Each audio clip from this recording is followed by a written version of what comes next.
BBC ရဲ့နောက်ဆုံးရသတင်းတွေကိုလန်ဒန်မြို့ကနေတိုက်ရိုက်တင်ဆက်ပေးနေပါပြီကျွန်တော်မောင်စီရပါမင်္ဂလာပါခင်ဗျာ2026ခုနှစ်ဩဂုတ်လ12ရက်နေ့အတွက်နောက်ဆုံးရပြည်တွင်းနဲ့နိုင်ငံတကာသတင်းတွေကိုတင်ဆက်ပေးပါမယ်အကြမ်းဖက်စစ်ကောင်းဆောင်မင်းအောင်လှိုင်ကိုနိုင်ငံရေးအရမျက်နှာလုပ်ပြီးတရားဝင်ဖိတ်ခေါ်တွေ့ဆုံခဲ့တဲ့ထိုင်းဝန်ကြီးချုပ်အန်ဒူတင်တယောက်အခုခါမှာတော့သူကိုယ်တိုင်အစိုးရအဖွဲ့ပြုတ်ကျနိုင်တဲ့အထိကြီးမားတဲ့နိုင်ငံရေးမုန်တိုင်းကြီးတစ်ခုနဲ့အကြီးအကျယ်ရင်ဆိုင်လာရပါပြီလာမယ့်ဩဂုတ်လ25ရက်နေ့မှာပြန်လည်စတင်မဲ့ထိုင်းလွှတ်တော်အစည်းအဝေးမှာထိုင်းတိုက်ခံပါတီတွေကဝန်ကြီးချုပ်အန်ဒူတင်ဦးဆောင်တဲ့အစိုးရကိုဖြုတ်ချမဲ့အယုံကြည်မရှိအဆိုတရက်ကိုတရားဝင်တင်သွင်းဖို့အပြင်းအထန်ပြင်ဆင်နေပြီဆိုတဲ့အလွန်စိတ်ဝင်စားဖွယ်ကောင်းလာတဲ့သတင်းကြီးတစ်ခုထွက်ပေါ်လာခဲ့ပြီပဲဖြစ်ပါတယ်ဒီသတင်းနဲ့အတူစစ်ကောင်စီနဲ့စီးပွားရေးဆက်လုပ်နေရင်ထိုင်းအစိုးရနဲ့ကုမ္ပဏီတွေပါအမေရိကန်ရဲ့သွယ်ဝိုက်ပိတ်ဆို့အရေးယူမှု secondary sanctions တွေခံရမယ်လို့ထိုင်းလွှတ်တော်အမတ်ကပြတ်သားသတိပေးလိုက်တဲ့အခြေအနေတွေနိုင်ငံတကာကိုဒုက္ခပေးနေတဲ့စစ်ကောင်ဆောင်ဟာပြည်တွင်းမှာတော့သူသမီးလျှက်စစ်ကား EV ကုမ္ပဏီအတွက်နိုင်ငံတော်အခွန်တွေကိုဘယ်လိုလိမ်လည်ရှောင်လွှဲပေးနေတယ်လဲဆိုတဲ့အကြောင်းမိသားစုတွေမကပဲစစ်ကောင်စီ MFTB ဗန်ညွန်ချုပ်ကိုယ်တိုင်လာစားပြီးဒေါ်လာတန်း100ကျော်ကိုခရိုနီတွေနဲ့ခွဲဝေယူသွားတဲ့တဲ့အထက်ပိုင်းမှာဘီလီယံချီခိုးဝှက်နေကြချိန်မှာအောက်ခြေရန်ကုန်မြို့လေကောင်မှာရဲတွေကိုယ်တိုင်ပါဝင်တဲ့ဓမြကိုင်းကစိန်ရွှေရတနာဆိုင်ပိုင်ရှင်ကိုပြန်ပေးဆွဲပြီး$4,500တောင်းတဲ့အခြေအနေတွေမြို့ပေါ်မှာလုံခြုံရေးပြည့်ရွေးနေသလိုအညာဒေသမှာလည်းရေဘေးဒဏ်ခံနေရတဲ့ပြည်သူတွေကိုကယ်ဆယ်ခွင့်မပေးဘဲစစ်တပ်ကဘလို့လမ်းပိတ်လူယူနေတယ်လဲဆိုတဲ့အကြောင်းကျောင်းတွင်းအာဟာရအတွက်3ဘီလီယံချပေးတယ်လို့မင်းအောင်လှိုင်ကြွားကြလိမ်လည်ခဲ့ပေမဲ့မြေပြင်မှာငွေထုတ်မပေးလို့ဆီယမတွေကိုစိုက်နဲ့ကိုစိုက်ကျွေးနေရတဲ့တဲ့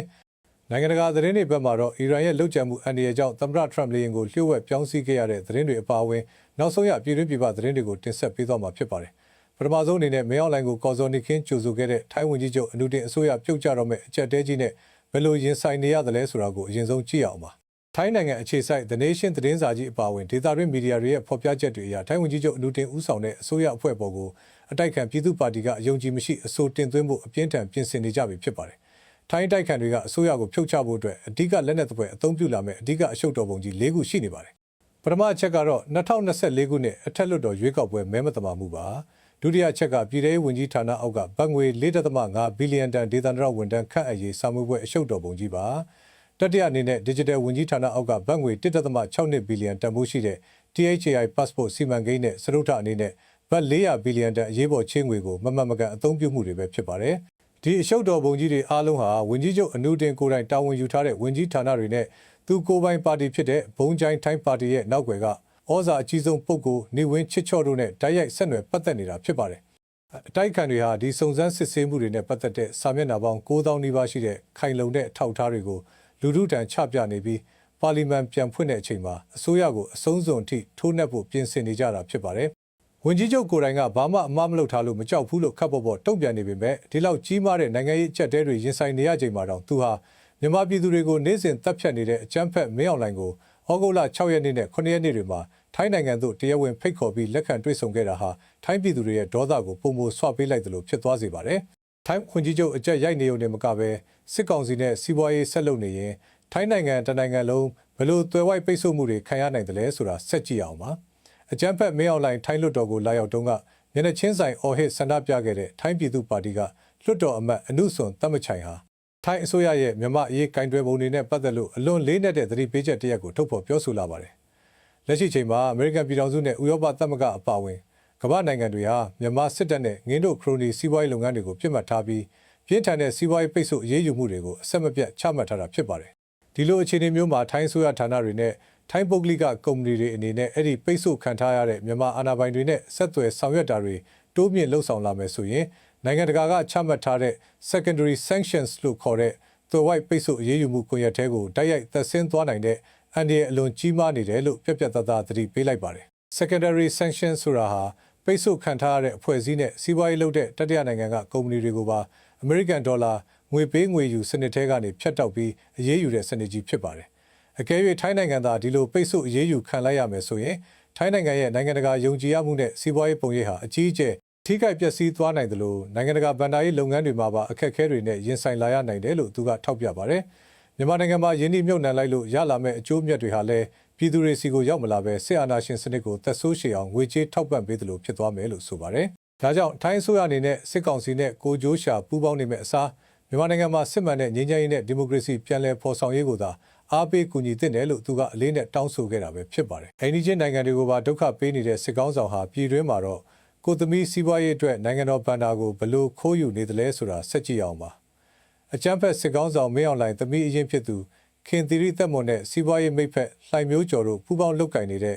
MPK Motor Company ဟာတရုတ်နိုင်ငံထုတ် NDTR မော်တော်ကားအမှတ်တံဆိပ်လျှက်စစ်ကား EV တင်သွင်းရေးနဲ့ပြည်တွင်းတပ်ဆင်ထုတ်လုပ်ရေးလုပ်ငန်းတွေအတွက်အစိုးရကိုပေးဆောင်ရမယ့်အကောက်ခွန်နဲ့ကုန်သွယ်လုပ်ငန်းခွန်တွေကိုလုံးဝပေးဆောင်စရာမလိုအောင်အပြည့်အဝကင်းလွတ်ခွင့်တွေရရှိထားတယ်လို့ကုန်သွယ်ဆက်မှုအသင်းချုပ် UMFCCI သတင်းရင်းမြစ်တွေစီကနေသိရပါတယ်။ဒီလိုအခွန်လျှော့ပေါ့ခွင့်တွေဟာတာမန်လုပ်ငန်းရှင်တွေရတဲ့အခွင့်အရေးမျိုးလုံးဝမဟုတ်ပဲအာဏာရှင်ကြီးသမီးဖြစ်နေလို့သာလက်သိပ်ထိုးခွဲဝေပေးထားတာဖြစ်ပါတယ်။သူတို့ကုမ္ပဏီဟာကားတစ်စီးလုံးကိုအပြည့်မသွင်းပဲအစိပ်ပိုင်းတွေသာသွင်းလာပြီးတန်လျင်မြို့နယ်မှာရှိတဲ့စက်ရုံကြီးမှာ SKD စနစ်နဲ့ပြန်လည်တပ်ဆင်နေတာဖြစ်ပါတယ်။ဒါပြင်ရန်ကုန်နဲ့နေပြည်တော်လိုမြို့ကြီးတွေမှာရှိတဲ့အားသွင်း charging station တွေအားလုံးကိုပါသူတို့ကပဲလက်ဝါးကြီးအုပ်ရယူထားပါတယ်။ဒီစီးပွားရေးကြီးပုံမအောင်မြင်ဖို့အတွက်ပြီးခဲ့တဲ့ဇွန်လတုန်းကစစ်ကောင်းဆောင်မင်းအောင်လှိုင်ကိုယ်တိုင်တရုတ်နိုင်ငံအထိသွားပြီးကားပွဲစားတယောက်လိုစက်ရုံအထိလိုက်လံကြည့်ရှုကြော်ညာဝင်ပေးခဲ့ပါတယ်။နိုင်ငံတော်ဗန်ဒါငွေဘီလီယံပေါင်းများစွာကိုအခွန်မဆောင်ပဲလိမ်လည်ထားပေမဲ့ပြီးခဲ့တဲ့ဩဂုတ်10ရက်နေ့မှာတော့ရေဘေးသင့်ပြည်သူတွေအတွက်ဆိုပြီးလှိုင်မျိုးကျော်ကငွေကျပ်3,500သွားရောက်လှူဒန်းပြီး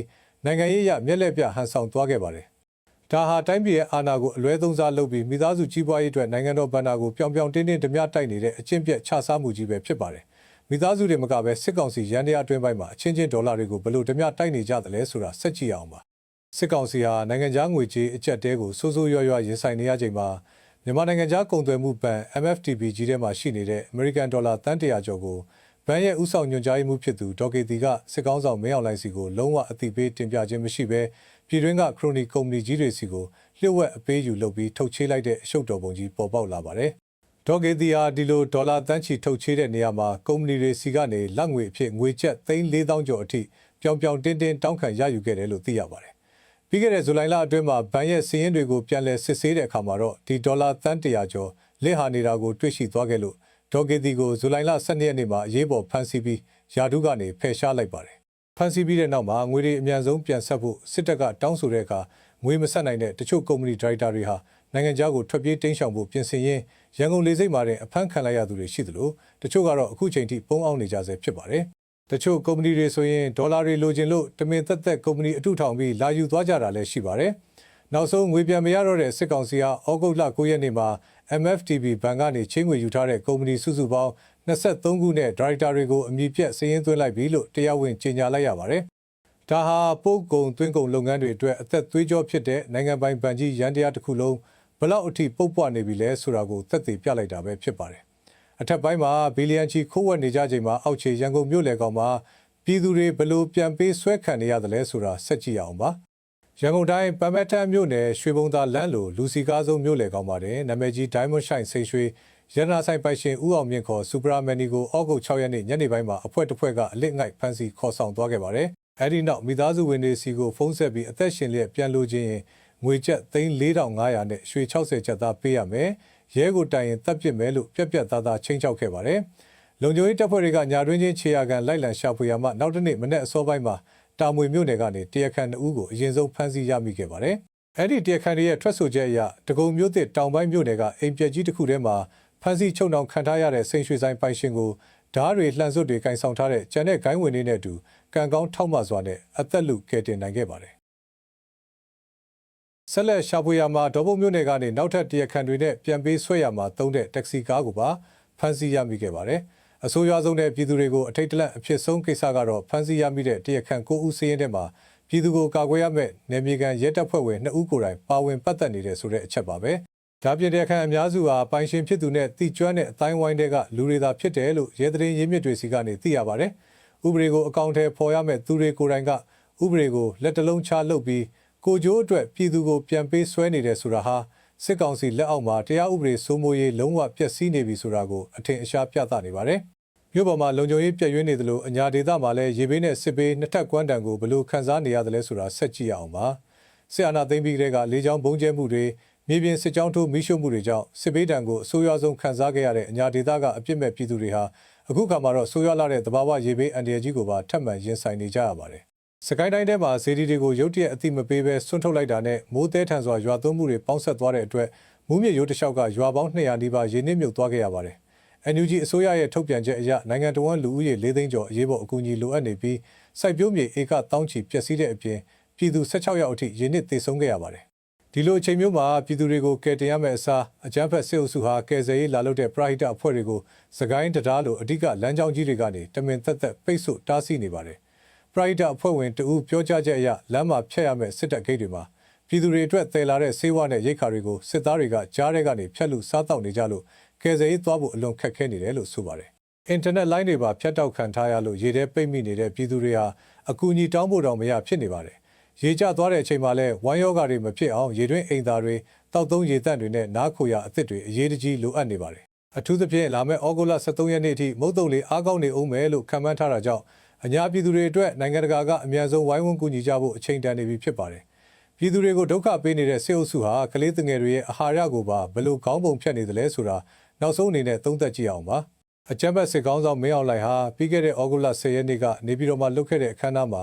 ကျောင်းတွင်းအာဟာရကျွေးမွေးရေးလုပ်ငန်းတွေအတွက်ရန်ပုံငွေကျပ်3ဘီလီယံနီးပါးကိုအစိုးရဘက်ကနေခွဲဝေချထားပေးခဲ့ပြီလို့မီဒီယာတွေရှေ့မှာအတန်ကျကျနဲ့ဝါဒဖြန့်လိမ်လည်ခဲ့ပါတယ်။ဒါပေမဲ့တကယ်လက်တွေ့မြေပြင်မှာတော့အဲ့ဒီကုန်ကျစရိတ်တွေကိုအစိုးရဘက်ကလုံးဝထုတ်မပေးတဲ့အပြင်အောက်ခြေကဆရာမတွေကိုပါကိုယ်ဆိုင်နဲ့ကိုအိတ်ဆိုင်ကျွေးခိုင်းနေပါတယ်။အစိုးရသတ်မှတ်ထားတာက KG ကလေးတယောက်ကိုငွေကျပ်1500တိတိသာဖြစ်ပြီးဈေးကွက်ထဲမှာကြက်ဥတစ်လုံးကို900ငှက်ပြောသီးတစ်လုံးကို300ပေးဝယ်နေရတာမို့အဲ့ဒီပတ်စံနဲ့အာဟာရ5မျိုးပြည့်အောင်ကျွေးဖို့ဆိုတာလုံးဝမဖြစ်နိုင်ပါဘူး။ပိုဆိုတာကအဲ့ဒီမဖြစ်စလောက်ပတ်စံလေးကိုပြန်တောင်းတဲ့အခါမြို့နယ်ပညာရေးမှူးရုံးတွေကငွေကျပ်1500အပြည့်အဝပြန်မပေးဘဲ1300ကနေ1200အထိခေါင်းပုံဖြတ်ရှော့ချပေးနေတာပဲဖြစ်ပါတယ်။အဲ့ဒီပတ်စံရဖို့ကိုတောင်စီရင်ခံစာစာရွက်10ရွက်လောက်အထိရေးသားတင်ပြနေရပါတယ်။ဓာတ်ပုံရိုက်တဲ့ဈေးသွာလာတဲ့ဈေးတွေအားလုံးကိုဆီယမတွေကပဲအိတ်ဆိုင်ရှင်းလင်းနေရတာဖြစ်ပါတယ်။လာစာမလောင်းခဲ့တဲ့ဆီယမတွေဟာကိုဝန်းရည်တောင်မနဲ့ရုန်းကန်နေရတာမို့ကလေးတွေအများကြီးအတွက်အိတ်ဆိုင်ဖို့အဆင်မပြေတော့ပါဘူး။နောက်ဆုံးအစိုးရစီကဘာအကူအညီမှမရတော့တဲ့အဆုံးမှာနားလည်မှုရှိတဲ့ចောင်းသားမိဘတွေကပဲကိုပိုင်ငွေကြေးနဲ့တဒန်းလုံးစာအတွက်အလှည့်ကျတာဝန်ယူလှူဒန်းသွားကြရပါတယ်။နှစ်ချုပ်ရရင်မင်းအောင်လှိုင်ကတော့မီဒီယာတွေရှေ့မှာ3ဘီလီယံသုံးထားတယ်လို့လိမ်လည်နေပေမဲ့တကယ်မြေပြင်ကပညာရေးရန်တရားကြီးဟာအစိုးရရဲ့အထောက်ပံ့လုံးဝမပါတော့ပဲပြည်သူအချင်းချင်းရိုင်းပင်းကူညီမှုတွေနဲ့သာအသက်ဆက်နေရပြီဖြစ်ကြောင်းခိုင်ခိုင်မာမာသုံးသပ်တင်ပြလိုက်ရပါတယ်။ခြုံငုံသုံးသပ်ကြည့်မယ်ဆိုရင်အကြမ်းဖက်စစ်ကောင်စီဟာနိုင်ငံတကာမှာထိုင်းဝန်ကြီးချုပ်လိုသူတို့ကိုလက်တွဲတဲ့သူတွေကိုပါအစိုးရပြုတ်ကျမဲ့အန်ဒီရတဲ့ဆွဲသွင်းနေတယ်လို့ပြည်တွင်းမှာလည်းကိုမိသားစုစီးပွားရေးအတွက်နိုင်ငံတော်အခွန်တွေကိုခေါင်းပုံဖြတ်နေတာကိုအထင်ရှားတွေ့မြင်ရမှာဖြစ်ပါတယ်။အထက်ပိုင်းကဗန်ညွန်ချုပ်ကိုယ်တိုင်ဒေါ်လာတန်းချီလက်စားနေပြီးအောက်ခြေကရဲတွေကလည်းပြည်သူကိုပြန်ပေးဆွဲနေတဲ့ဒီအရှက်မဲ့တဲ့စစ်အုပ်စုရဲ့လုပ်ရက်တွေပေါ်ပြည်သက်ကြီးအနေနဲ့ဘယ်လိုခံစားနာကြည့်မိပါသလဲခင်ဗျာ။ရေဘေးသင့်ပြည်သူတွေကိုလမ်းပိတ်ပြီးဆေးဝါးလူယူသလိုကလေးငယ်တွေရဲ့အာဟာရကိုပါခေါင်းပုံဖြတ်နေတဲ့ဒီဖက်စစ်ရန်တရားကြီးအမြင့်ပြတ်သွားဖို့ပြည်သူတွေဘက်ကဘယ်လိုဆက်လက်အားကုန်ထောက်ပံ့တွန်းလှန်သွားသင့်တယ်လဲဆိုတာကိုကွန်မန့်မှာ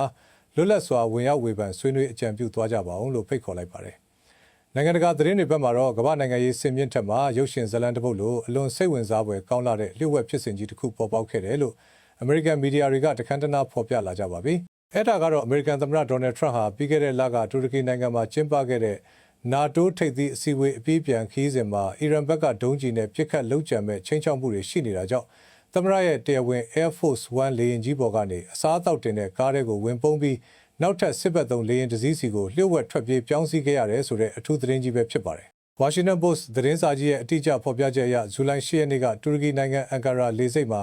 NATO အစည်းအဝေးကနေပြန်လည်ထွက်ခွာမဲ့အချိန်မှာထရန့်ဟာရုပ်မြင်သံကြားကင်မရာတွေအားလုံးအလွယ်တကူမြင်တွေ့နိုင်တဲ့နေရာကနေသမ္မတလေယာဉ် Air Force One ပေါ်ကိုပုံမှန်တိုင်းပဲလှေကားကနေတက်သွားခဲ့ပါတယ်။အဲ့ဒီချိန်မှာလိုက်ပါလာတဲ့သတင်းတောက်တွေနဲ့အိမ်ဖြူတော်ဝန်ထမ်းတချို့ကထရန့်ဟာဒီလေယာဉ်ပေါ်မှာပဲလိုက်ပါလာတယ်လို့အပြည့်အဝယုံကြည်နေခဲ့ကြပါတယ်။ဒါပေမဲ့တကယ်လက်တွေ့မှာတော့ထရန့်ဟာလေယာဉ်ပေါ်ရောက်ချင်းမှာပဲကင်မရာတွေမမြင်ရတဲ့လေယာဉ်ရဲ့ဆန့်ကျင်ဘက်အပေါက်ကနေလေယာဉ်အမြင့်အထိမြင့်တင်ထားတဲ့လေဆိပ်ကအစားအသောက်တင်တဲ့ကားတွေကိုလျှို့ဝှက်ဝင်ရောက်ပုံအောင်ပြီးပြောင်းရွှေ့ခဲ့ပါတယ်။အဲ့ဒီအစားအသောက်ကားကနေတဆင့်ပိုပြီးသေးငယ်တဲ့ C-32A လို့ခေါ်တဲ့စစ်ဘက်သုံးလေယာဉ်တစ်စီးစီကိုထရန့်ကိုလျှို့ဝှက်ခေါ်ဆောင်သွားခဲ့တာဖြစ်ပါတယ်။အဲ့ဒီ C-32A လေယာဉ်ဆိုတာဟာအမေရိကန်ဒုတိယသမ္မတတွေမကြာခဏအသုံးပြုလေရှိတဲ့ Boeing 757 လေယာဉ်ကိုစစ်ရေးအရပြုပြင်မွမ်းမံထားတဲ့လေယာဉ်ဖြစ်ပါတယ်။ဒီလိုလျှို့ဝှက်ပြောင်းရွှေ့နေတာကိုဘယ်သူမှမရိပ်မိစေဖို့အတွက်ကာကွယ်ရေးဝန်ကြီးပီတာဆက်ကတော့ခီးစဉ်ဟာပုံမှန်အတိုင်းပဲလို့ထင်ရအောင်အပြင်ဘက်လေကားကနေ C-32A လေယာဉ်ပေါ်ကိုတီးခြားလမ်းကနေတက်သွားခဲ့ပါတယ်။ Air Force One လေယာဉ်ကြီးပေါ်မှာကြံခဲ့တဲ့သတင်းတောက်တွေနဲ့ဝန်ထမ်းတွေကိုတော့လေယာဉ်ပရင်ပေါက်အကာတွေအားလုံးကိုပိတ်ထားဖို့အိမ်ဖြူတော်တာဝန်ရှိသူတွေကတင်းကျပ်စွာပြောဆိုခဲ့ပါတယ်။ဒါကြောင့်သတင်းတောက်တွေဟာ Trump လေယာဉ်ပေါ်မှာမရှိတော့ဘူးဆိုတာကိုလုံးဝမသိခဲ့ကြပါဘူး။ Trump ဟာအမေရိကန်ကိုပြန်မဲ့ခီးစဉ်မှာဗြိတိန်နိုင်ငံကိုဖျက်ပြီးသွားခဲ့တယ်လို့ဗြိတိန်က RAF Malden Hall လေတပ်စခန်းကိုဆင်းသက်တဲ့အချိန်ကြာမှသာ Trump ဟာ Air Force One အဟောင်းပေါ်ကနေပြန်လည်ဆင်းသက်လာတာကိုတွေ့ခဲ့ကြရပါတယ်။ C-32A ကနေ Air Force One အဟောင်းပေါ်ကိုဘယ်အချိန်မှဘလို့ပြန်ပြောင်းတက်သွားသလဲဆိုတာကတော့အခုချိန်ထိထောက်လိုင်းအလျှို့ဝှက်ချက်တစ်ခုအဖြစ်ရှိနေစေဖြစ်ပါတယ်။ဒါဆိုရင်အမေရိကန်သမ္မတကိုလေယာဉ်အစားအသောက်ကားတွေကနေပြောင်းစီရတဲ့အထိသွေးပြက်စေခဲ့တဲ့အီရန်ရဲ့ချိန်ချောက်မှုဟာဘယ်လောက်အထိကြီးမားခဲ့သလဲဆိုတာဆက်ကြည့်အောင်ပါ။ BBC ရဲ့ American မိတ်ဖက် CBS News ရဲ့ဖော်ပြချက်အရအမေရိကန်ထောက်လိုင်းရေးအဖွဲ့တွေဟာ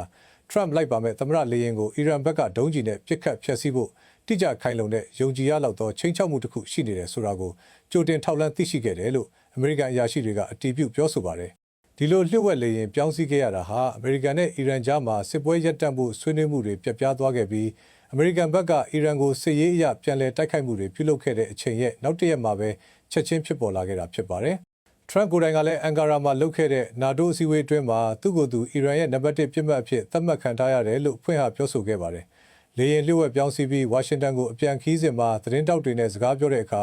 Trump ကကျွန်တော်တို့ရင်ဆိုင်နေရတဲ့လူယုံမာတွေကြောင့်ခင်ဗျားတို့လိုက်လာတဲ့လေယာဉ်ကအန္တရာယ်ရှိနိုင်လို့သတင်းပေါက်တွေပိတ်ခိုင်းခဲ့တာပါလို့ရှင်းပြခဲ့ပါတယ်။သူ့ရဲ့အသက်အန္တရာယ်အတွက်အမြဲတမ်းချိန်ချောက်မှုတွေရှိနေတဲ့အကြောင်းကို Trump ကဝန်ခံခဲ့ပြီးဒါပေမဲ့ကျွန်တော်သာသေသွားရင်ခင်ဗျားတို့လည်းသေမှာပဲမဟုတ်လား။ဒီနေ့မှာတော့အလုတ်ကင်ပြောင်းဖို့စဉ်းစားကောင်းစဉ်းစားရလိမ့်မယ်လို့သတင်းတောက်တွေကိုရေစရာသဘောနှောပြီးပြောဆိုသွားခဲ့ပါတယ်။အိမ်ဖြူတော်ဘက်ကတော့ဒီလေရင်ပြောင်းစီးတဲ့ဖြစ်စဉ်ကိုတိုက်ရိုက်အတည်ပြုတာမျိုးညှင်းဆိုတာမျိုးမလုပ်ခဲ့ပေမဲ့လုံခြုံရေးအရာစိုးရိမ်မှုတွေရှိနေတာကိုတော့ညှင်းပယ်နိုင်စွမ်းမရှိပါဘူး။ဒါပြင်ဒီလျှို့ဝှက်အချက်လက်တွေသတင်းစာတွေစီကိုဘယ်လိုပေါက်ကြားသွားတယ်လဲဆိုတာနဲ့ပတ်သက်ပြီးအမေရိကန်တရားရေးဌာနကသတင်းတောက်တွေကိုခေါ်ယူစစ်ဆေးပြီးတရားဝင်စုံစမ်းစစ်ဆေးမှုတွေပြုလုပ်နေတယ်လို့သိရပါတယ်။နောက်ဆုံးအနေနဲ့ဘာဖြစ်လို့ Air Force One လေယာဉ်ကြီးကိုမစီးရဲပဲ C-32A လေယာဉ်အသေးစီကိုပြောင်းစီခဲ့ရတယ်လဲဆိုတဲ့လုံခြုံရေးဆိုင်ရာဟာကွက်တွေကိုသုံးသပ်ကြည့်အောင်ပါ။ အမေရိကန်သမ္မတတွေပုံမှန်အသုံးပြုလေ့ရှိတဲ့တကယ်အစ်စ်အမှန် Air Force One အဟောင်းကြီးတွေမှာဆိုရင်ရန်သူဘက်ကပစ်ခတ်လာတဲ့ဒုံးကျည်တွေကိုမျက်စိလဲလမ်းလွဲသွားစေမဲ့အစစ်မြင့်လေဆာနည်းပညာတွေနဲ့တခြားသောတပ်ပြန်ကာကွယ်ရေးစနစ်တွေကိုအပြည့်အဝတပ်ဆင်ထားပါတယ်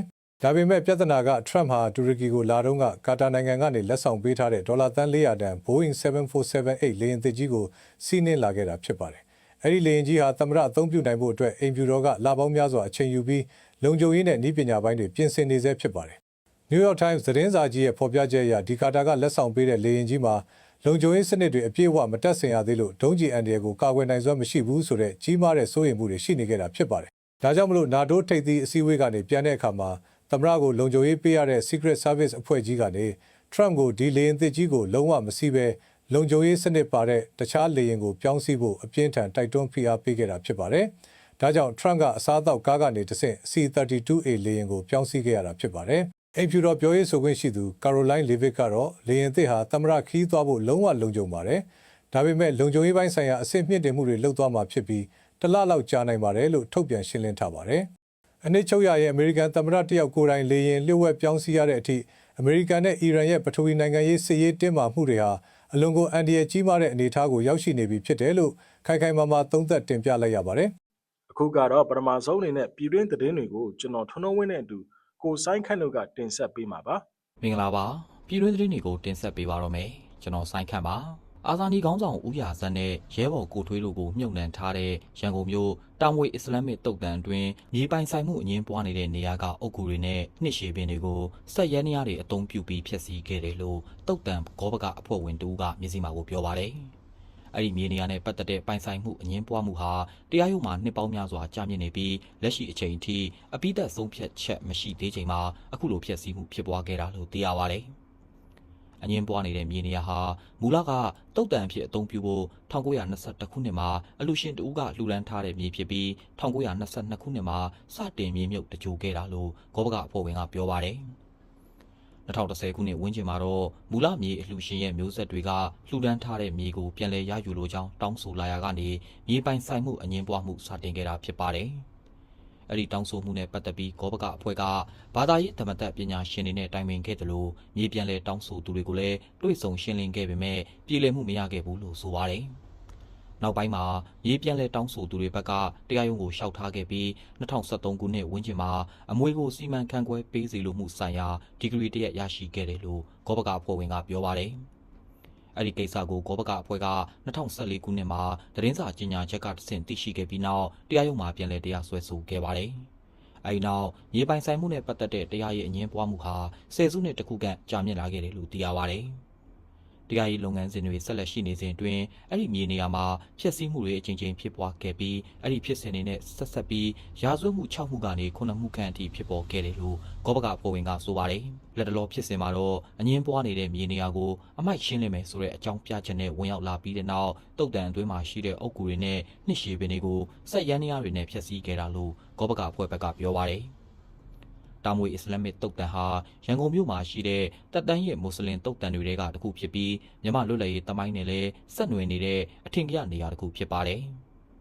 1948ခုနှစ်ဇူလိုင်လ19ရက်နေ့မှာအတွင်းဝင်များယုံတွင်ဗိုလ်ချုပ်အောင်ဆန်းနဲ့အတူလှုပ်ကြံတပ်ဖြတ်ခံခဲ့ရတဲ့အာဇာနည်ခေါင်းဆောင်ဦးရဇက်နဲ့သူ့ရဲ့တပ်တော်ဆောင်ရဲဘော်ကိုထွေးတို့ကိုတာမွေမှာရှိတဲ့ဆွန်နီမွတ်စလင်တုတ်တန်မှာမြုပ်နှံထားတာဖြစ်ပါတယ်နှစ်စဉ်အာဇာနည်နေ့မှာလည်းဦးရဇက်နဲ့ရဲဘော်ကိုထွေးတို့ရဲ့အုပ်ကူတွေကိုမိသားစုဝင်တွေနဲ့အများပြည်သူကတွားရောက်ကာရဝပြုလေရှိတာကြောင့်ဒီတုတ်တန်ဟာဘာသာရေးဆိုင်ရာတင်းချိုင်းမြေတစ်ခုသာမကမြန်မာလွတ်လပ်ရေးတမိုင်းနဲ့ဆက်ဆက်နေတဲ့အမတ်တရနေရာတစ်ခုလည်းဖြစ်ပါတယ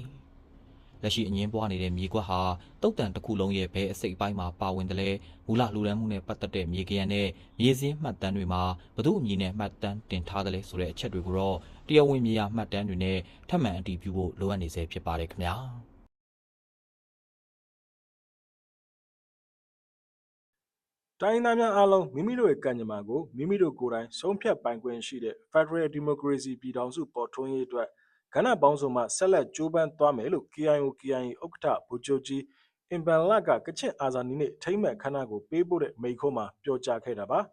52နှစ်မြောက်ကချင်အာဇာနည်နေ့ခမ်းနားကိုကချင်နဲ့မြန်မာနှစ်ဘာသာဖြင့်ဩဂတ်လ10ရက်နေ့မှာကျင်းပခဲ့ပြီးတော့ Federal Democracy ပြည်ထောင်စုပေါ်ထွန်းရေးဦးဆောင်ကော်မတီ SCEF ပြည်ထောင်စုလွှတ်တော်ကိုစားပြုကော်မတီ CRPH နဲ့အမျိုးသားညီညွတ်ရေးအစိုးရ NUG တာဝန်ရှိသူတွေကတက်ရောက်ခဲ့ကြတာပါဗိုလ်ချုပ်ကြီးအမ်ဘန်လက NUG CRPH နဲ့အခြားတိုင်းဒေသလက်ကိုင်အဖွဲ့များ EROS နဲ့ပူးပေါင်းပါဝင်ထားတဲ့ SCE ရဲ့လုပ်ငန်းစဉ်များမှာ KIO/KIA အနေနဲ့ပူးပေါင်းဆောင်ရွက်နေကြောင်းကိုလည်းပြောကြားခဲ့ပါတယ်။အဲ့ဒါအပြင်ဆီယနာရှင်စနစ်ချုပ်ငြိမ်းရေးအတွက်ကြိုးပမ်းနေချိန်မှာဆီယနာရှင်စနစ်ခိုင်မြဲစေရန်အတွက်အထောက်ပံ့ဖြစ်စေတဲ့လုပ်ရများမှာပါဝင်နေသူများအနေဖြင့်ရပ်တန့်ပြီးတော့အမှန်တရားဘက်မှာရပ်တည်ကြဖို့ကိုလည်းတိုက်တွန်းလိုက်တာပါ။စေအုပ်စုအနေနဲ့နိုင်ငံရေးပြဿနာတွေကိုနိုင်ငံရေးနည်းလမ်းဖြင့်ဖြေရှင်းရန်ပြည်သူလူထုလက်မခံတဲ့လောက်ရက်တွေကိုပြန်လည်သုံးသပ်ပြုပြင်ရန်နဲ့လိုအပ်တဲ့ပြုပြင်ပြောင်းလဲမှုတွေကိုအချိန်မနှောင်းမီဆောင်ရွက်ရန်ကိုလည်းဗိုလ်ချုပ်ကြီးအင်ဘန်လကတိုက်တွန်းထားတာပါပြည်သူတွေကိုပြစ်မှတ်ထားတိုက်ခိုက်ခြင်းနဲ့လူသားတိုင်းဖြစ်အသုံးပြုခြင်းများကိုရှောင်ရှားရန်လူသားတိုင်းရဲ့အသက်ကိုတန်ဖိုးထားရန်နဲ့စစ်မြေပြင်တိုက်ပွဲများမှာစစ်ကြေဝတ်များကိုလိုက်နိုင်ရန်လည်းသူကတတိပေးပြောကြားထားပါတယ်ရခိုင်ပြည်နယ်တန်တွဲမြို့နယ်ကြောက်ကြီးကျေးရွာကိုဩဂတ်လ10ရက်နေ့မိုးလပိုင်းချိန်ကစေအုပ်စုကလေကြောင်းမှဘုံကျဲတိုက်ခိုက်ခဲ့ရမှာအရက်သားပြည်သူ10ဦးထက်မနည်းသေဆုံးပြီးတော့10ဦးဒဏ်ရရှိခဲ့တယ်လို့အာရခတပ်တော် AA ရဲ့သတင်းနဲ့ပြန်ကြားရေးဌာနကထုတ်ပြန်လိုက်တာပါ AA ရဲ့ထုတ်ပြန်ချက်တွေရဩဂတ်လ10ရက်နေ့မုံးလတနာရီချိန်ခန့်ကဂျက်တိုက်လေယာဉ်တစ်စီးကကြောက်ကြီးကျွော်အပေါ်မိနစ်20ခန့်လှည့်ပတ်ပြန်တန်းပြီးတော့ဖျက်အားပြင်းဘုံ3လုံးကျဲချတိုက်ခိုက်ခဲ့ခြင်းပါဘုံတွေကကြောက်ကြီးကျွော်မှာရှိတဲ့ဓမ္မရောင်ကြီးဖုံးတော်ကြီးကျောင်းအနီးကိုကြားရောက်ပောက်ကွဲခဲ့ပြီးတော့အရက်သားများသေဆုံးဒဏ်ရရှိခဲ့တဲ့အပြင်လူ2ဦးပျောက်ဆုံးနေဆဲဖြစ်တယ်လို့ AA ကပြောဆိုပါတယ်လေကြောင်းတိုက်ခိုက်မှုတွေကြောင့်အနီးဝန်းကျင်မှာရှိတဲ့လူနေအိမ်နဲ့အဆောက်အုံ20ခန့်လည်းပျက်စီးခဲ့တယ်လို့ AA ရဲ့ထုတ်ပြန်ချက်ထဲမှာပြောဆိုထားပါတယ်။အဲ့ဒါအပြင်ဇူလိုင်လ19 23 24 29နဲ့31ရက်ရက်များတွေမှာလည်းတန်တွဲမြို့နယ်မှာရှိတဲ့ကျေးရွာတွေကိုလေကြောင်းတိုက်ခိုက်မှုတွေပြုလုပ်ခဲ့ပြီးတော့အရက်သားများသေဆုံးဒဏ်ရာရှိမှုနဲ့နေအဆောက်အအုံများပျက်စီးမှုတွေရှိခဲ့တယ်လို့ AA ကပြောဆိုပါတယ်။စကိုင်းတိုင်းဒေသကြီးအတွင်းတပန်းစိတ်ဆယ်အောက်ပိုင်းမွေးမြစ်တလျှောက်မှာရေကြီးရေလွှမ်းမှုတွေဖြစ်ပေါ်နေပြီးတော့ဒဇယ်ကံဘလူရေဦးခင်ဦးနဲ့ဒီပဲရင်မြို့နယ်မှာရှိတဲ့ဒေသအချို့မှာရေဝင်ရောက်မှုတွေများဖြစ်ပေါ်နေတယ်လို့ခင်ဦးမြို့နယ်သတင်းမှန်ပြန်ကြားရေးအဖွဲ့ကပြောဆိုလိုက်တာပါလက်ရှိမှာမုံမြစ်တလျှောက်ရေကြီးရေလန်းနေတဲ့မြင်ကွင်းတွေကိုဒေသခံတွေကမှတ်တမ်းတင်ပြီးတော့လူမှုကွန်ရက်ကနေတဆင့်မျှဝေထားကြပါတယ်ရေကြီးမှုတွေကြောင့်ကျေးရွာများအတွင်းမှာလူနေအိမ်များစိုက်ပျိုးမြေများနဲ့လမ်းမဆက်သွယ်ရေးအခြေအနေများထိခိုက်မှုများရှိနေပြီးတော့ရေဘေးရှောင်ရသူအရေအတွက်အတိအကျကိုလက်ရှိမှာမြစ်စီမအနေနဲ့တိကျအတည်ပြုနိုင်ခြင်းတော့မရှိသေးပါဘူးရေဘေးသင့်ဒေသတွေမှာရှိတဲ့ပြည်သူတွေကိုအကူအညီပေးလို့သူများအနေနဲ့အညာဒေသသူလာရောက်ကူညီနိုင်ကြောင်းနဲ့လူကိုယ်တိုင်လာရောက်ကူညီရန်အစီအမံပြေသူများအနေနဲ့လည်းငွေကြေးပါဝင်လိုအပ်တဲ့အထောက်ပံ့တွေကိုပေးပို့လှူဒါန်းနိုင်ရန်ခင်ဦးမြို့နယ်သတင်းပြန်ကြားရေးအဖွဲ့ကပြောဆိုထားပါတယ်။တပန်းသိပ်ဆယ်ဟာစကိုင်းတိုင်းဒေသကြီးအထက်ပိုင်းမှာရှိတဲ့မွေးမြစ်ဝမ်းဒေသများအတွက်အရေးပါတဲ့ရေလောင်တမန်တစ်ခုဖြစ်ပြီးတော့ စစ်အောက်ပိုင်းမူးမြစ်တစ်လျှောက်မှာမိုးရသည့်အတွင်းမိုးသေးထန်စွာရာသွန်းခြင်းနဲ့မြစ်ရေမြစ်တက်ခြင်းတို့ကြောင့်ရေကြီးရေလွှမ်းမှုတွေဖြစ်ပေါ်လေ့ရှိနေပါတယ်။ကရင်ပြည်နယ်ပိုင်ကြုံမြို့နယ်ထိုင်းမြန်မာနယ်စပ်မဲလရွာတဲ့အနီးမှာအသစ်တိဆောက်ထားတဲ့ online ငွေလိမ်လုပ်ငန်းလုပ်ကိုင်ရာခြံဝင်းတစ်ခုကိုမြစီမာကစုံစမ်းဖော်ထုတ်ထားပါတယ်။မြစီမာရဲ့သတင်းထောက်ကိုဟန်တူးစော်ကတင်ဆက်ပေးပါမယ်။ နိုင်ငံတကာရဲ့ဖိအားတွေနဲ့အွန်လိုင်းငွေလိမ်လုပ်ငန်းတွေကိုနှိမ်နင်းဖို့ဖိအားပေးမှုတွေမြင့်တက်လာချိန်မှာစောချစ်သူဦးဆောင်တဲ့ KNA ထိန်းချုပ်နယ်မြေတွေမှာရှိတဲ့အွန်လိုင်းငွေလိမ်လုပ်ငန်းတွေကလည်းနေရာပြောင်းရွှေ့မှုတွေရှိလာပါတယ်။အရင်ကမြဝတီရွှေကုက္ကိုဖက်မှာအဓိကအခြေစိုက်ခဲ့တဲ့လုပ်ငန်းတချို့ဟာတက္ကသိဖားကျူကြီးရွာနဲ့ဒေါနာတောင်ချီဖက်တွေကိုပြောင်းရွှေ့လုပ်ကင်လာကြတာပါ။အခုမြစီမာကစုံစမ်းရရှိထားတဲ့နေရာကတော့ကရင်ပြည်နယ်ပိုင်ကြုံမြို့နယ်ထိုင်းမြန်မာနယ်စပ်အနီးကမဲလောရာတစ်ဘေးမှာရှိပါတယ်။မဲလာရာတစ်ကနေတမိုင်ကျော်တာကွာဝေးပြီးမြောက်ဒီမြို့ကနေဆိုရင်ကားနဲ့4နာရီကျော်မောင်းရပါတယ်လန်ကီမိုင်90ကျော်ဝေးတဲ့ဒီနေရာမှာဧက69ကျော်ကျယ်ဝန်းတဲ့ခြံဝန်းကြီးတစ်ခုရှိနေတာကိုတွေ့ရပါတယ်ဒီခြံဝန်းဟာ KNA ခေါင်းဆောင်ဗိုလ်ချုပ်စောချစ်သူရဲ့သားကိုသုံးလုံးဗျူဟာဒုဗျူဟာမှုဒုတိယဗိုလ်မှူးကြီးစောချစ်ချစ်ပိုင်ဆိုင်တဲ့နေရာဖြစ်တယ်လို့ KNA တပ်ဖွဲ့အတွင်းကအမည်မဖော်လိုသူတပ်ဖွဲ့ဝင်တချို့ကမြစည်းမကိုပြောပါတယ်မြစည်းမကရရှိထားတဲ့ VO file နှစ်ခုထဲကတစ်ခုမှာ၄တောက်ပုံစံတိစောက်ထားတဲ့နှစ်ထပ်အဆောက်အဦတွေပါဝင်တဲ့ခြံဝင်းတစ်ခုကိုတွေ့ရပါတယ်အဲ့ဒီဗီဒီယိုထဲကအဆောက်အဦတွေကိုဂျိုတုဓာတ်ပုံတွေနဲ့တိုက်ဆိုင်စစ်ဆေးကြည့်တဲ့အခါခြံဝင်းပုံတရံအဆောက်အဦတည်နေရာအရေးအတွက်နဲ့ခေါမိုးအယောင်တွေဟာတစ်ခုနဲ့တစ်ခုကန့်ညီနေတာကိုတွေ့ရပါတယ်။ NASA ရဲ့ညအချိန်ဂျိုတုမှတ်တမ်းတွေမှာလည်းဒီနေရာတဝိုက်ကနေအလင်းရောင်ထွက်ပေါ်နေတာကိုတွေ့ရပြီးလျှက်စစ်ဓာတ်အားအတုံးပြုမှုရှိနေတယ်ဆိုတာကိုညွှန်ပြနေပါတယ်။မြစည်းမရရှိထားတဲ့နောက်ထပ်ဗီဒီယိုတစ်ခုမှာတော့အခန်းတစ်ခုအတွင်းကွန်ပျူတာတွေတက်ဆင်ပြီးစက်တက်အတုံးပြုနေတာကိုတွေ့ရပါတယ်။တစ်ဖက်မှာလည်းဆိုရှယ်မီဒီယာပေါ်ကလူခေါ်ပွဲစားတွေရဲ့ကြော်ညာတွေမှာမဲလာကြော့ကေထားစိုက်တစ်ဆိုတဲ့အမည်နဲ့အဲ့နေရာမှာအလုပ်လုပ်ဖို့လူခေါ်နေတာတွေရှိပါတယ်။မြစည်းမရရှိထားတဲ့အချက်လက်တွေရတော့ဒီခြံဝင်းကိုမဲလာစိုက်လို့ခေါ်ကြပါတယ်။ဒီနေရာရဲ့လုံခြုံရေးကို KNA ကယူပေးထားပြီးခြံဝင်းအနီးတစ်ဝိုက်မှာစစ်စေးရေးဂိတ်တွေချထားတယ်လို့ဒီလမ်းကြောင်းမှာတွာလာနေတဲ့ရင်မောင်းတွေကပြောပါတယ်။လောက်သမားတွေကိုလည်း UK 93လုံးရခင်လမ်းဆောင်ဟောင်းဝင်းပေါင်းနံပါတ်5ရှိကတရားအနီးကနေလူခေါ်ပွဲစားတွေကလာရောက်ခေါ်ယူပြီးဒီခြံဝင်းစီပို့ဆောင်ပေးနေတယ်လို့သိရပါတယ်။လက်ရှိခြံဝင်းအတွင်းနိုင်ငံသားအများအပြားရောက်ရှိနေပြီးလူဦးရေ3000ကျော်ရှိတယ်လို့မြစည်းမရဲ့သတင်းအရင်းမြစ်တွေကဆိုပါတယ်။ဒီလူဦးရေကိုတော့မြစည်းမအနေနဲ့အတည်ပြုနိုင်ခြင်းမရှိသေးပါဘူး။မဲလာဆိုင်မှာအလုပ်လုပ်ခဲ့ဘူးတဲ့အမျိုးမဖော်လို့သူအမျိုးသမီးတူကတော့အခုလိုပြောပါတယ်။သတင်းအရင်းမြစ်ရဲ့လုံခြုံရေးကြောင့်မြစည်းမကအတန်အစားထိုးဖတ်ထားပါတယ်။ တစ်ကတိကနေပြောင်းလာတာလည်းရှိတယ်။တစ်ကတိမှာအရင်ကမီးပြတ်ပြီး2ရက်လောက်နေတော့ပြောင်းလာကြတာ။အစာအုပ်အသစ်တွေလည်းအများကြီးစောင့်နေတယ်။အင်တာနက်ကစတာလင်သုံးတယ်။လျှက်စစ်ကတော့မီးစက်ကိုသုံးပါတယ်။ဒီနေရာရုတ်တရက်ပေါ်လာခဲ့တာတော့မဟုတ်ပါဘူး။ဂျိုတုဓာတ်ပုံမှတ်တမ်းတွေကိုအချိန်လိုက်ပြန်ကြည့်တဲ့အခါ2025ခုနှစ်ဒီဇင်ဘာလကစပြီးဒီနေရာမှာအစာအုပ်တွေစတင်တည်ဆောက်လာတာကိုတွေ့ရပါတယ်။အဲ့ဒီအချိန်ဟာလည်းအရေးကြီးပါတယ်။2025ခုနှစ်နှစ်ကုန်ပိုင်းမှာ KK ဘက်မြောက်ဒီမြို့အတွင်းနဲ့ရွှေကုတ်ကိုစတဲ့နေရာတွေကအွန်လိုင်းငွေလိမ်လုပ်ငန်းတွေကိုဖိအားပေးခံနေရပြီးလုပ်ငန်းလုပ်ကင်သူတွေနေရာရွှေ့ပြောင်းနေတဲ့ကာလနဲ့တိုက်ဆိုင်နေပါတယ်။မြစည်းမရရှိထားတဲ့သတင်းရင်းမြစ်တွေရဲ့ပြောကြားချက်အရမဲလာဆိုင်မှာအဲ့ဒီ data တွေကနေရွှေ့ပြောင်းလာသူတချို့ကိုပြန်လည်နေရာချထားပြီးအွန်လိုင်းငွေလိမ်လုပ်ငန်းတွေဆက်လက်လုပ်ကင်နေတယ်လို့ဆိုပါတယ်။ဒီချန်ဝင်းကလုပ်ငန်းတချို့ဟာအမေရိကန်နိုင်ငံကလူတွေကိုအဓိကပြစ်မှတ်ထားလိမ်လည်နေတယ်လို့လည်းအဲ့ဒီနေရာမှာအလုပ်လုပ်ခဲ့သူကမြစည်းမကိုပြောပါတယ်။လုပ်ငန်းကိုစီမံခန့်ခွဲသူတွေထဲမှာတရုတ်နိုင်ငံသားတွေပါဝင်နေတယ်လို့သူကဆိုပေမဲ့သူတို့ရဲ့အမည်နဲ့ရာဇဝတ်ခိုင်းဆက်နွယ်မှုကိုမြစည်းမကတိကျအတည်ပြုနိုင်ခြင်းမရှိသေးပါဘူး။လူတယောက်ရှာနိုင်ရင်အခြေခံလားစာပြင်ဗတ်တရားပေးတယ်။ဖိအားကအရန်များတယ်။ US ကိုလိန်ရတာကဖုန်းနံပါတ်အတုတွေနဲ့ဖုန်းမားသလိုမျိုးစာပို့ရတာ။တထေးတယောက်ကတယုံကိုင်းတယ်။တထေးကလူလက်ပိုင်းပဲရှိသေးတယ်။ကျမတို့မြန်မာတွေရောနိုင်ငံသားတွေရောအပြင်ထွက်ခွင့်မပေးဘူး။ဖုန်းကိုအရန်စစ်တယ်။ပုံတွေလည်းရိုက်လို့မရဘူး။ဒီအခြေအနေနဲ့ပတ်သက်ပြီး KNA ပြောရေးဆိုခွင့်ရှိသူဗိုလ်မှူးကြီးနိုင်မောင်စောကိုမြစည်းမကဆက်သွယ်မေးမြန်းထားပေမဲ့ယခုသတင်းထုတ်လွှင့်ချိန်အထိပြန်လည်ဖြေကြားခြင်းမရှိသေးပါဘူး။ဒီခြံဝင်းတည်ရှိနေတဲ့နေမြေကိုကြည့်မယ်ဆိုရင်လည်းအခြေအနေကရှုပ်ထွေးပါတယ်။2025ခုနှစ်အတွင်းမဲလာဒေတာကစစ်အုပ်စုတပ်စခန်းတချို့ကို KNU နဲ့မဟာမိတ်တပ်ဖွဲ့တွေတိုက်ခတ်သိမ်းမဲ့ခဲ့ပါတယ်။အဲ့ဒီအထက်မှာမဖိုးကေတာလယ်ဖြူဟာနဲ့မော်ကွီလူစတဲ့စခန်းတွေပါဝင်ပါတယ်။ ဒါပေမဲ့ KNU နဲ့နီးစပ်တဲ့တည်င်းရင်းမြစ်တွေရဲ့ပြောကြားချက်အရစခန်းတွေတိမ့်ပိုက်ပြီးနောက်ပိုင်းဒီဒေသမှာ KNU ရဲ့ဩဇာနဲ့ထိန်းချုပ်မှုကအဓိကရှိနေတယ်လို့ဆိုပါတယ်။